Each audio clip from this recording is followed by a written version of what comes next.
Six-time Emmy Award winner and Tony Award nominee Jean Smart returns to Broadway for 12 weeks only in a world premiere play about a writer whose words are her only way out. Call me Izzy.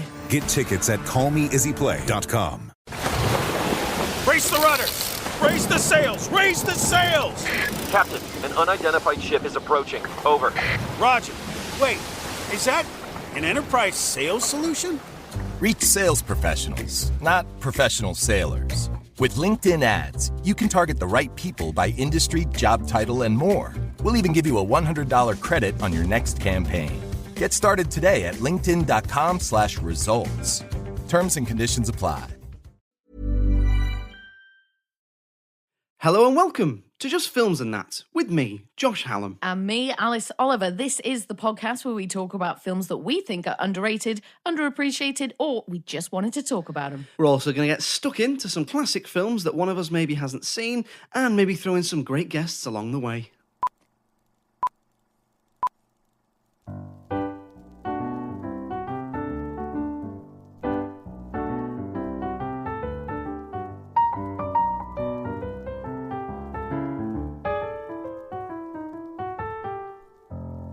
So we'll start, as we do every week, with a random question. Alice, the Beatles or the Stones? So I do enjoy both. But if I had to pick one, I would say the Beatles, because 8 Days a Week is one of my favourite songs ever. I just love it. It's such a bop. It's so like cute and cheery and romantic and all those just lovely things rolled into one. Real good mood lifter, I think. I feel that way about a lot of the Beatles songs, actually. But I reckon on the whole, probably Beatles. But the Stones do have like, you know, it gets a bit heavier. You get a bit more out of the guitars, I reckon, with the Stones, for sure. What about you? I should say, by the way, I meant the Rolling Stones, not if there's a band out there called the Stones. Sorry to convey with the Beatles. I'm the same as you. I like both. I'd probably say if push comes to shove, I prefer the Rolling Stones, but it's almost not a fair fight, because the Beatles did like 10 years and the Stones have been around for like 60 years. So but it feels the Beatles feels like longer, doesn't it? I know. Doesn't it feel like so much longer? Yeah. I feel like they got a lot out in that 10 years, didn't they? Prolific, weren't they? Like, I mean, I'm no expert, but like you say, they just did so much in so little time. But I mean, both are good. Oh yeah. You wouldn't switch either of them off, I reckon. You wouldn't turn down free tickets to a gig. What is your favourite Stones song? Ooh, I'd probably say it's a tough one, that. I really like "Gimme Shelter." I know it's boring, but I really like "Jumping Jack Flash," and I like "Miss You" as well. What about you?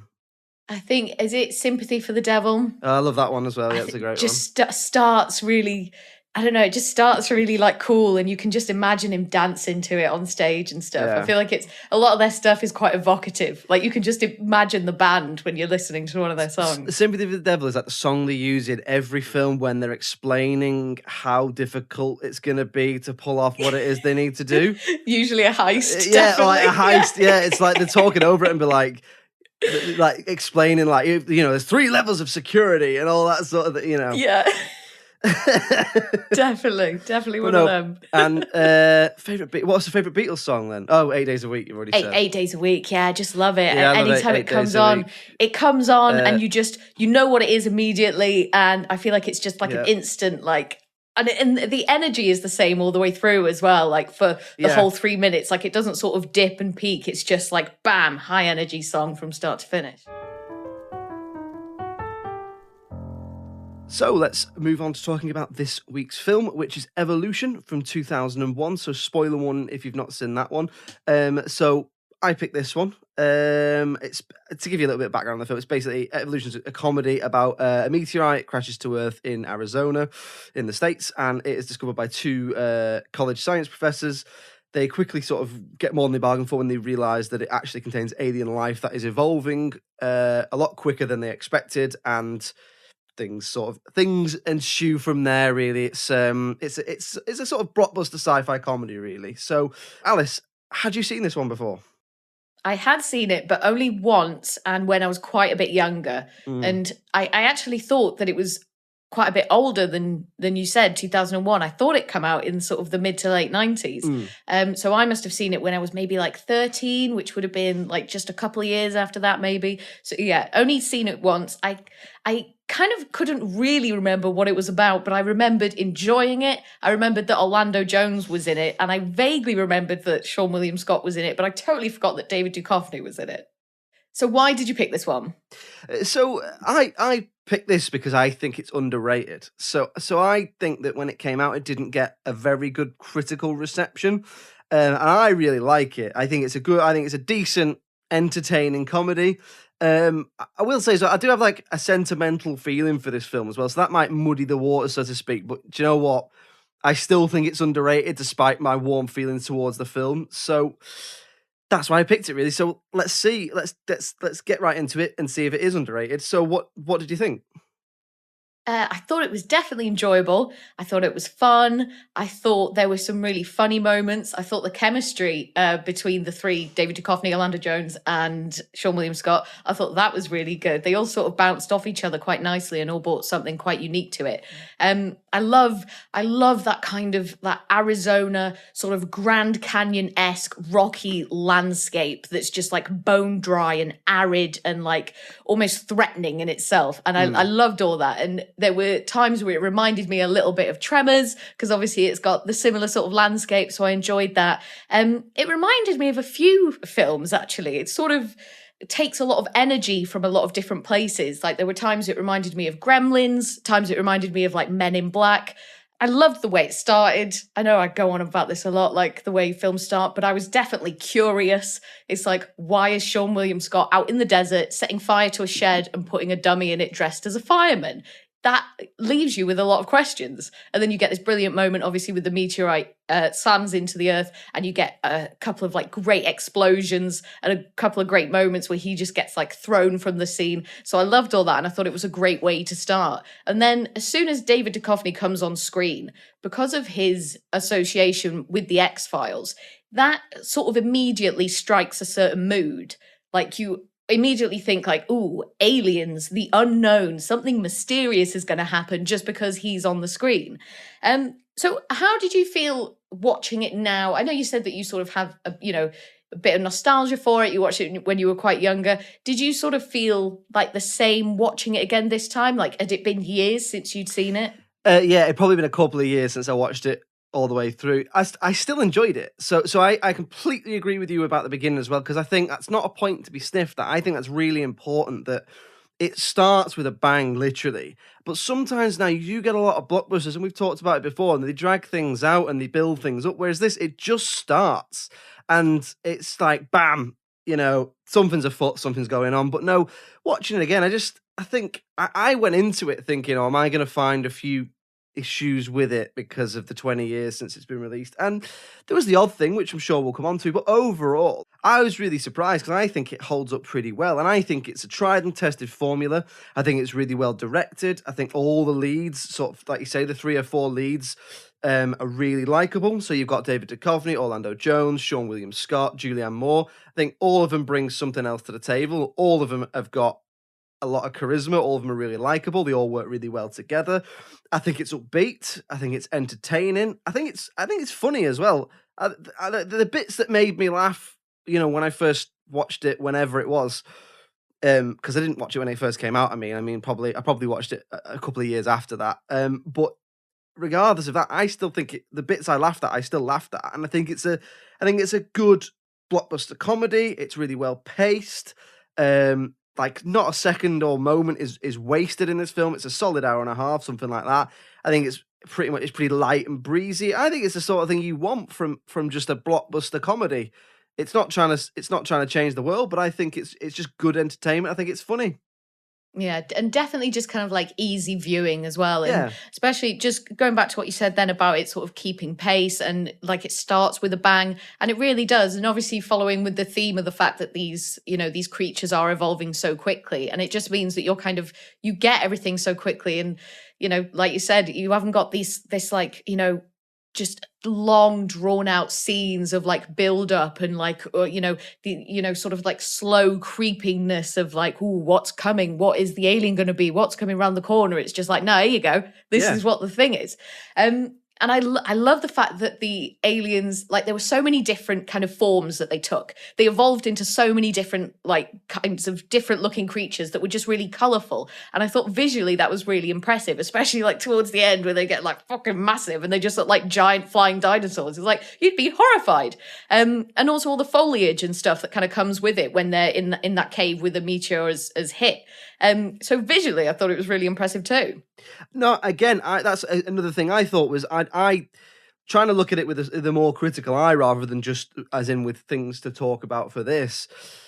I think that the design of it is really good. So I really like all the looks of the aliens, like you just said. You know, they evolve from like single cell organisms right up to like dinosaurs and then primates. And I think it's quite interesting that they sort of follow evolutionary theory, but they mirror Earth. So it's like they evolve into dinosaurs, but they're sort of slightly different looking dinosaurs, and they evolve into primates, but they're slightly different looking primates, and that sort of thing.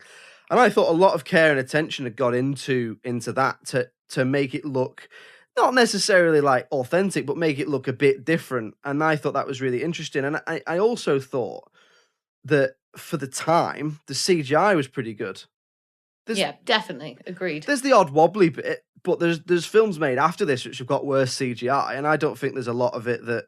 There's nothing that was like, oh, do you know, like, you know, when some stuff like it looks sort of like a crap video game cutscene. Like people always laugh, don't they, about the bit in The Mummy Returns when The Rock comes back as the Scorpion King, and it literally looks like a cutscene from a video game from that time. Whereas this, you know, there were a few bits that are worse than others, but overall, I thought the CGI was pretty solid still. Yeah, I think so. It definitely didn't age poorly at all, and it didn't sort of throw me out of it, you know, even given kind of the advancements of technology to this point. There were a few moments as well that really made me laugh. Most of them were Orlando Jones's moments. So when I know, and it's all, so the humor is quite silly. It's my favorite scene in the whole thing was when they infiltrate the site, because obviously they've been kicked out, so it's like the government agents have arrived and they're like, right, you guys get out of here, we're taking over, sort of thing. And they kind of infiltrate the scenario and they put on the suits and stuff, and they go down into the so what is it? Is the meteor kind of slammed through the crust of the earth? Yeah, I think and it's just, gone into the ground. I think it's just meant to have created a cavern, right, as it's hit the earth, and then they build a site around it. Yes. Okay. So they travel down into there, and then all that stuff that's going on. And obviously he gets like a little, like a giant mosquito sort of looking thing kind of makes its way into his suit and then goes up his rectum. And it's not funny. It's just immature, Alice. It's just so immature. It's immature. Nothing going up anyone's bum is ever funny. It's not. But I thought that scene was done quite all right. And it did make me think that it was sort of like if, like, I know I said Tremors before, but like if Tremors was a bit more family friendly, like the humor is more, it's definitely suitable for children. Like I think maybe there was like a couple of swear words in there or whatever, but it's all very silly. Like you don't feel like there's no real threat, is there? It's definitely PG, isn't it? It's definitely a PG sort of deal, isn't it?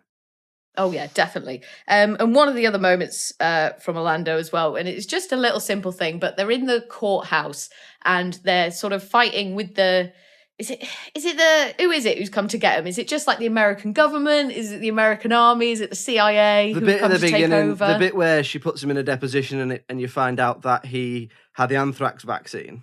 Oh yeah, that was funny. Is that talking about all that? Is that the bit you mean? Yeah, I think they're just...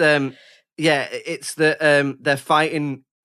They've stopped the two professors, David Duchovny and Orlando Jones, from doing any work, and they're fighting it in a court. I think. Yeah, it's one of those like nondescript American like film things. Where it's like you've got a court date in like 12 hours. Like it takes months. Also, were there any lawyers present? No. Like they were just sort of questioning each other and just defending themselves. Like there was no lawyers present at all. And but it's funny enough. It's funny enough and likable enough that doesn't matter.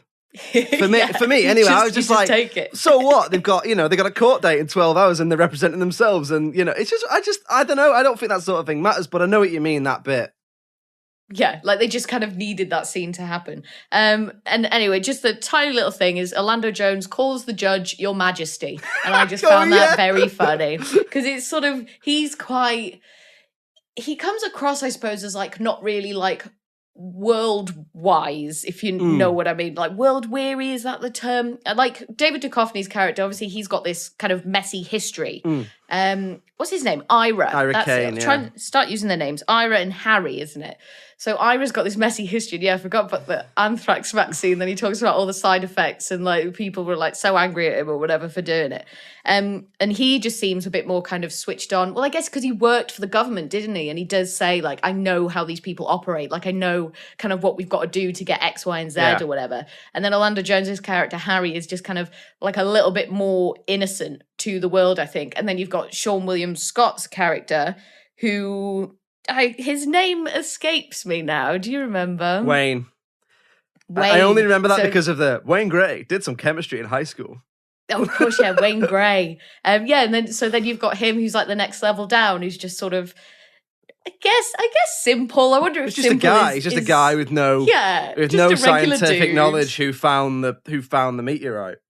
But really excited about everything, isn't he? Yeah. He's kind of like just really happy to be going along for the ride.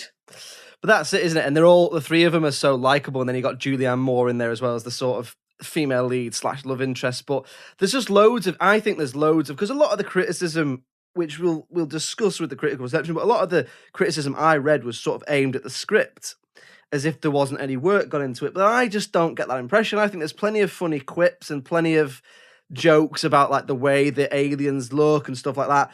Even like, I know a lot of the humor is really daft and it is really immature, but I don't think that matters. I don't think everything has to be highbrow. Sometimes it's quite funny to be making jokes about the fact that something's flown up his bum and they after operating on him without lubricant. Like, I know it's daft, it is, but I don't know. I'm immature. What can I say? You heard it here Finally admitted it. I'm a child. So we'll move on to things that we perhaps didn't like or perhaps that we would change. So hit me. Is there anything? Are you going to dash my dreams? Not too bad, I don't think. So Julianne Moore's character, like, I thought she was a bit like nothing. Like, I feel like they could have done more with her. It was literally like, oh shit, we need a love interest. Let's shoehorn her in. She didn't really have her own personality much of. I mean, I'll be honest, there wasn't a huge amount of character development in the whole thing, but I thought from all of them, she was like the least defined and had the least history, I thought. And it really did feel like she was just there because our main man needs a leading lady. And they did this, the whole thing where she's incredibly clumsy and she sort of keeps tripping over and all this. And it's like, I mean, early 2000s, okay, I'll let you off. But obviously looking at that now, it's like, that's just really dated. It's like, oh, she needs a good, strong man to keep her on her feet. But she did have a pretty powerful job. Yeah, but I agree with you there. I think they do. It wasn't that I noticed they hadn't built her up enough, because I think, like you say, they almost don't build anyone up enough. They just are what they are. But I do think that they don't build her and Ira Kane, so David Duchovny's character's relationship, up enough. It's like they've got a good chemistry, but it's sort of, they go from hating each other to boning each other. And it's like, it's almost like it's because the two leads have to end up together. Yeah, it's just like, we really want the scene where they have sex in a fire truck, so we need to make that happen. Whereas you don't see any sort of significant or any deep relationship development. It's just, they met, they spoke to each other 3 times, and now they're having sex. Just 2 good-looking people going off for a shag. Exactly. But I did. That was probably the only real issue I had, was the ending, because I'd forgotten that essentially what happens is they save the day, and the governor of the state has given them all medals, and they sneak off for a shag. Like, how horny are you that you can't wait to get 1 medal from the governor before, popping off to do the old business? I'm not being funny, but you are getting a medal. That's pretty good. And they're covered in the aliens' ass juices. Yeah, that's true. That they said, they've already established that smells really, really bad. So I can't imagine being horny for that. Oh, yeah. Oh. But they, I guess as well, because it sort of maybe is catering to the younger audience, by doing that, it's kind of making the sex sort of like a bit funny and a bit lighthearted. It's very James Bondy, isn't it? It's very like, you save the day, you know, you go off for a shag and someone makes a comment about, you know, he's just attempting re-entry, sir, or, you know, I think, you know, all that sort of thing, you know, and it's just, and that's all it is. It's just a bit of a tongue-in-cheek to end it on.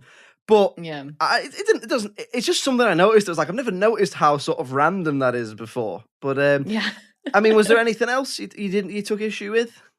Not really took issue, but I think in general the lines of action and the story development weren't particularly complex. No. You know, if the characters needed something to happen, it just did happen. Yeah. It was like one character would say, "Oh, we need X, Y, and Z," and then another character would be like, "Oh, well, luckily enough, I have X, Y, and Z." Yeah. Like when towards the end with the young kids come into they're in the classroom and they come in with all the beers and they're like, "Hey, everyone, have a beer," and they just happen to figure out that the answer to everything is Head and Shoulders, and then they manage to get all this Head and Shoulders at like a second's notice, and then David Duchovny's like looking at Julianne Moore's t-shirt because it's got the periodic table on it, and he just figures it out magically, and it just happens to be the thing that works. And there was just lots of that going on. Like it was just, you know, well, we need to get from here to here, and then we need to make sure that this thing happens. And then there wasn't kind of much development or much work going into seeing how we get from step 1 to step 2 to step 3. But it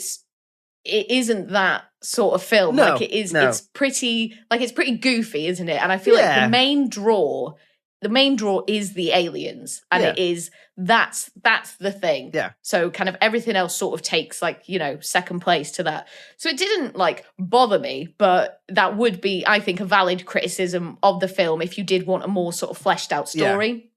I do think I would agree with that as well. There's a lot of, like you say, there's just convenient things that happen in it, and like, you know, they want to kill one of the aliens, which is sort of like a pterodactyl. So they just find some guns, which I'm sure there would be guns in a shopping mall in America, but all three of them exceptionally proficient with a shotgun. Like, but it's just one of them, isn't it? It's just daft. It's harmless. I think if I had an issue with it, it would look, at the end of the day, it's the same old thing that we've talked about before. Script's 20-year-old, so it's a bit cliched at times, and it is a bit misogynistic. It's a bit lechy. There's a lot of male characters referring to women and objectifying women, jokes about, you know, all those girls were over 18, or showering with girls, or like, you know, when the bit you're talking about where he's going to look at a top because it's got the periodic table on, and he goes, you know, take your t-shirt off, I'll show you. And the other male character's like, yeah, take your t-shirt off.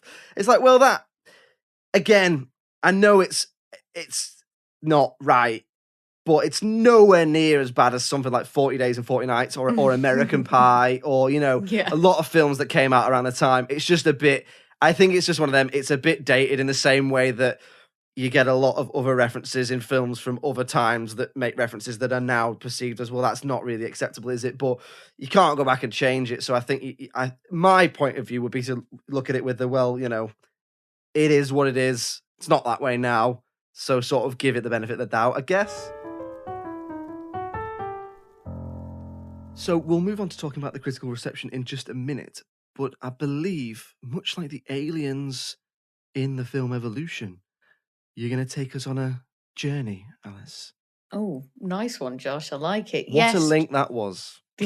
Flawless, as always. So yes, please join me now down the rabbit hole for this bit. We are going to call Alice down the rabbit hole. So let's talk about one of my favourite men in Hollywood, Orlando Jones. He was born in Alabama in the late 60s, but soon moved to South Carolina. One of his first acting experiences was the scary werewolf in a haunted house that he worked in to raise some extra cash for prom. After a few jobs here and there in the late 80s, Orlando became one of the original cast members of Mad TV, a sketch show inspired by Mad magazine, where he earned himself quite the reputation as an impressionist. He left after 2 seasons to pursue a movie career and even nabbed his own late-night talk show on FX called The Orlando Jones Show. But the reason we all all know and love Orlando Jones is because of one of the greatest films of all time. That's right, The Replacements. He said of the film that he enjoyed making a feel-good movie.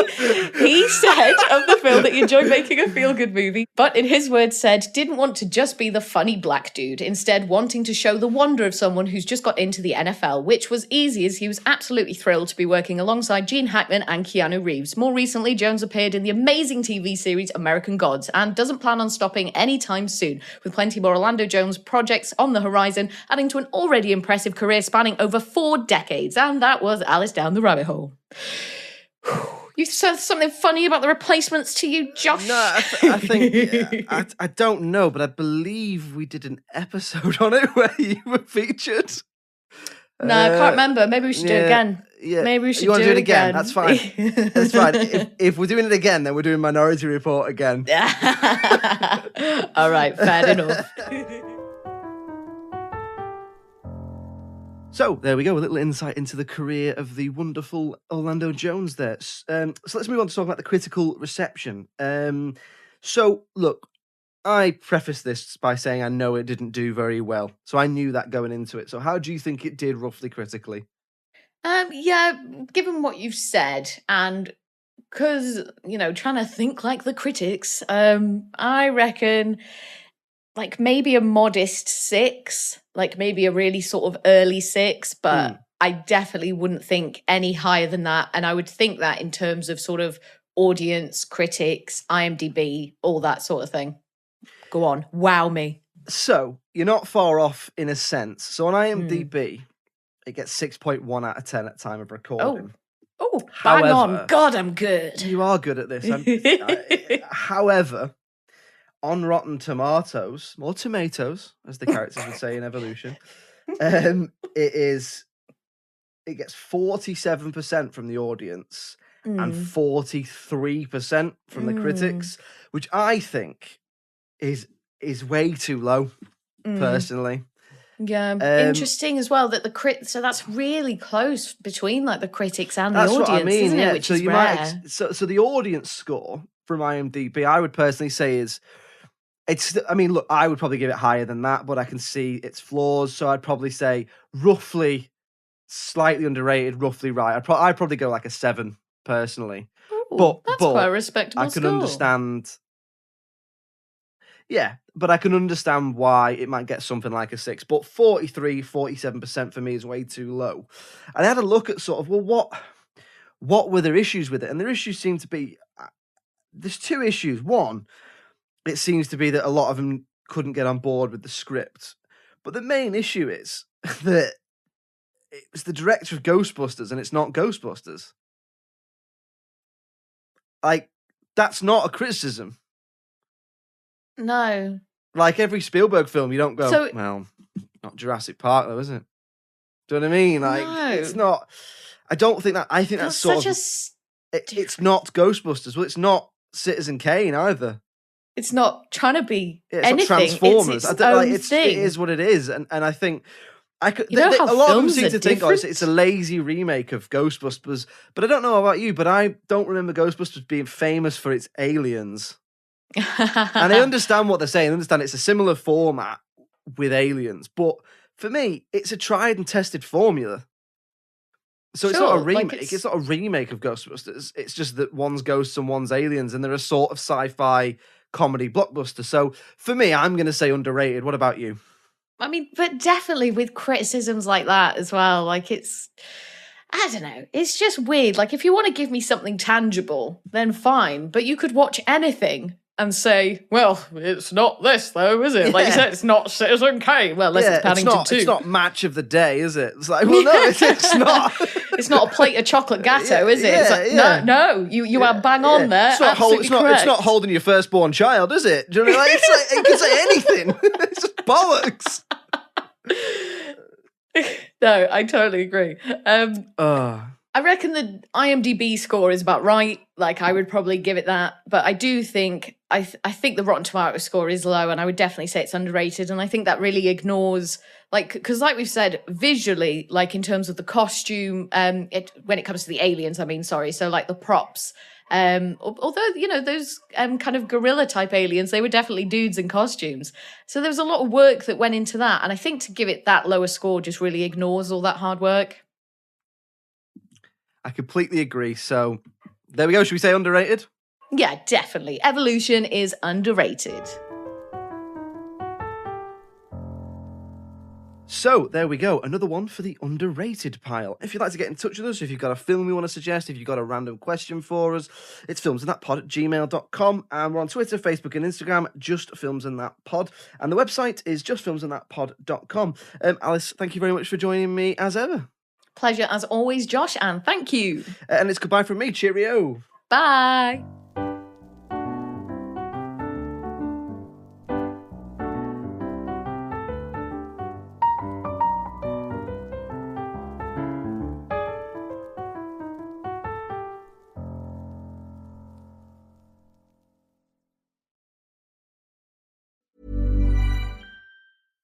Six-time Emmy Award winner and Tony Award nominee Jean Smart returns to Broadway for 12 weeks only in a world premiere play about a writer whose words are her only way out. Call me Izzy. Get tickets at callmeizzyplay.com. Every idea starts with a problem.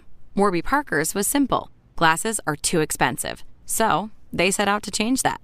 By designing glasses in-house and selling directly to customers, they're able to offer prescription eyewear that's expertly crafted and unexpectedly affordable. Warby Parker glasses are made from premium materials like impact-resistant polycarbonate and custom acetate.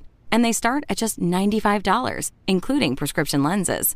Get glasses made from the good stuff. Stop by a Warby Parker store near you. For Mervis Diamond Importers, this is Ronnie Mervis. In a sea of ordinary engagement rings, Takori stands out. Takori rings feature hidden, intricate details. Because your ring should be as extraordinary as your love. Not mass-produced, never generic, always personal. Crafted with passion in every meticulous detail. Takori, no boring rings. Why settle for the same ring as everybody else? And when you pair the unmatched beauty of a world-famous Mervis diamond with your Takori engagement ring, it says even more. Mervis means more diamonds, better quality, and the most value. With easy Mervis financing, you can get her dream diamond now. Don't wait. To shop our mouth-watering Mervis diamonds and the largest selection of Takori bridal jewelry in the tri-state area, visit us in-store or go online to mervisdiamond.com or call for an appointment at 800-HER-LOVE. Again, that's mervisdiamond.com or 800-HER-LOVE. Mervis Diamond Importers, your official Takori jeweler.